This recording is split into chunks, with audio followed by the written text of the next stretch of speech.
And for more on this, we're now being joined by Edward P. Joseph. Mr. Joseph is a senior fellow at the Johns Hopkins University School of Advanced International Studies. Thank you so much for joining us on WION, Mr. Joseph. Good to be with you. Right, Mr. Joseph, the war has been raging, but Qatar still seems optimistic regarding a truce at the moment. How narrow is the window of truce here? Because Netanyahu has clearly said that he wants Hamas to be eliminated. Are you optimistic regarding a truce at the moment? It's hard for anyone to be optimistic given the circumstances on the ground. And let's say first that anyone of good conscience has to, of course, be deeply concerned, distressed even by the suffering of innocent Palestinian civilians. There's just simply no question about that. At the same time, where there's a difference and a question is who bears the responsibility for that, or all the responsibility. Certainly Israel has its share of responsibility, and so does Hamas, and you alluded to this when you mentioned the hostages. Now, if Qatar is somehow optimistic about this, that's good to hear. That sounds like good news. But it's very unclear why that would be the case, particularly because Secretary of State Antony Blinken, who was in Israel on December 1st when the last ceasefire was broken, made it very clear that it was Hamas that had broken that ceasefire. It was very clear. He was in Jerusalem that day. In fact, there was a sniper attack in Jerusalem that killed 3 people, also which Secretary of State Blinken blamed on Hamas. Now, Blinken and the United States have made it very clear that they want Israel to do more, that according to Secretary Blinken, there's intent. He recognizes intent among the Israelis to be careful about their attacks and not to at all to hit civilians intentionally. But he says there's a gap between the intent and the results, and the United States has made it clear it wants better results on that score. Please. Mr. Joseph, now the Palestinian leadership at the Doha Forum mentioned U.S. name. It said that U.S. is equally responsible for the deaths that have taken place, deaths of Palestinians in Gaza, and also is responsible for the Israeli attacks behind it. Now, when you hold or see this statement along with the fact that U.S. had vetoed ceasefire bid, how do you see this entire statement coming in from the Palestinian leadership?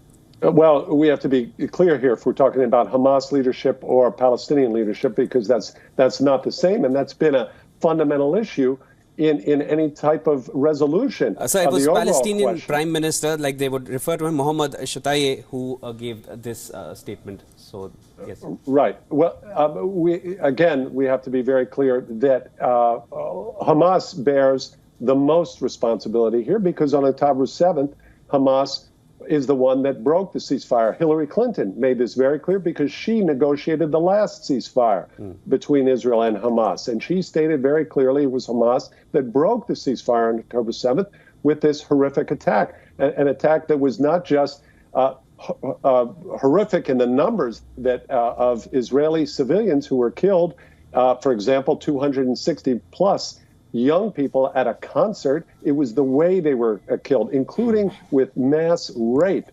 And so this was not the move of a liberation front, of a group that wants liberation and peaceful coexistence. This was a move, as President Biden has said, nihilistic. That is, it was aimed to annihilate the Israeli population and the Jewish population, in fact.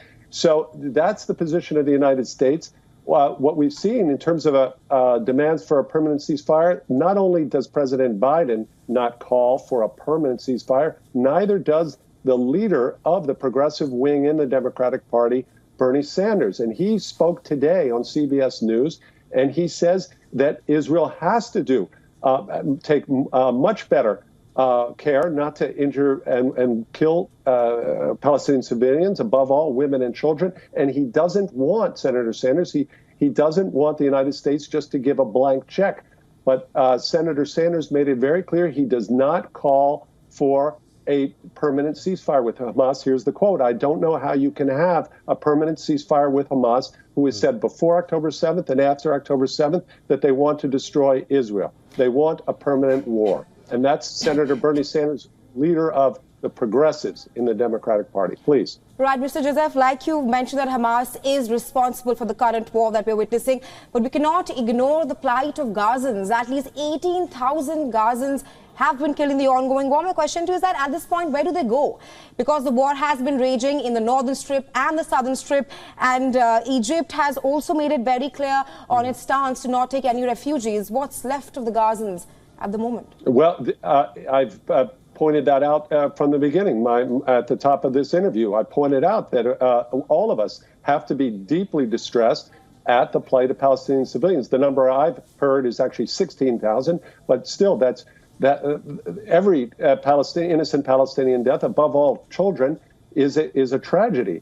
And again, the question is how best to address that. Look what Senator Sanders said, the importance of this, that a permanent ceasefire simply plays into the hands of Hamas. This was part of the strategy on October 7th. We have to bear that in mind. It wasn't just, well, we report a little bit and we remember some bad things that happened on October 7th. It's the intent. The intent here was not any type of peaceful coexistence. It was annihilation. And that was how Hamas calculated. They calculated that Israel would be divided. It is not. Israel is incredibly unified. And it also banked that Israel would not be able to mount this. Now, the calls here that are interesting are the calls in your report from Hamas about the ceasefire, because that raises the question whether, in fact, the Israeli military operation is achieving the results. That's the unknown here. We know the plight of the Palestinian civilians, and we all have to be deeply concerned. Secretary Blinken, President Biden are making that clear to the Israelis. They have to do better. They have to be more careful, give more notice. Now, you mentioned Egypt. What is not clear here is why Egypt would not allow voluntarily those Palestinians who want to leave, in particular women and children. Why not allow them to leave? As long as it's completely voluntary on their part, as long as it's not Israelis who are demanding that they leave forcibly. But we have to bear in mind here, Israel has its responsibility.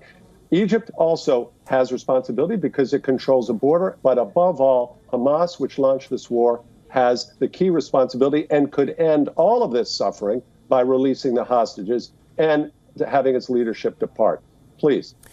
All right, Mr. Joseph, thank you so much for joining in on World DNA. Always nice to have your insights on training issues, of course. And right now, the Israel-Hamas war is something that hopefully should conclude at the earliest, but we're not seeing any signs of a ceasefire anytime soon. Thank you so much for joining in. You're welcome.